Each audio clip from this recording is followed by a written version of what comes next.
Profitable ட்ரேடிங்க்கு ஒரு tip சொல்லட்டுமா? நம்ம இப்போ ஏதோ ஒரு விஷயத்துக்கு பிளான் பண்ணுறோன்னு வச்சுக்கலாம். அந்த பிளானை நாமளே ஃபாலோ பண்ணலை அப்படின்னா அந்த பிளான் பண்ணி என்ன யூஸ்? ஒரு யூஸுமே இல்லை. அதே மாதிரி தான் நீங்கள் உங்களோட ட்ரேடிங் பிளானை ஸ்ட்ரிக்டாக ஃபாலோ பண்ணலை அப்படின்னா அந்த பிளான் இருந்து என்ன யூஸ்? எந்த யூஸுமே இல்லை. ஃபர்ஸ்ட் உங்களுக்குன்னு ஒரு ப்ராப்பரான ட்ரேடிங் பிளான் இருக்குதா இல்லையா? சப்போஸ் அப்படி உங்களுக்குன்னு ஓனாக ஒரு ட்ரேடிங் பிளான் இல்லை அப்படின்னா இதுதான் டைம், கரெக்டாக பிளான் பண்ணுங்கள். ட்ரேடிங்கிறது கொஞ்சம் டிஃபிகல்ட்டான பிஸ்னஸ் தான். ஸோ அதை ஏனோ தானோன்னு எடுத்துக்காமல் கொஞ்சம் சீரியஸாக லிசன் பண்ணணும்.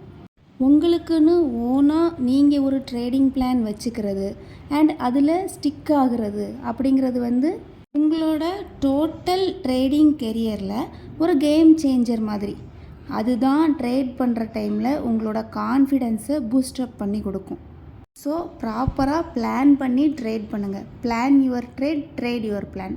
ரியல் டைமில் உங்களுக்கு மார்க்கெட் டவுட்ஸ் எதுவும் கிளியர் பண்ணணும் அப்படின்னா லைவில் ஜாயின் பண்ணிக்கோங்க.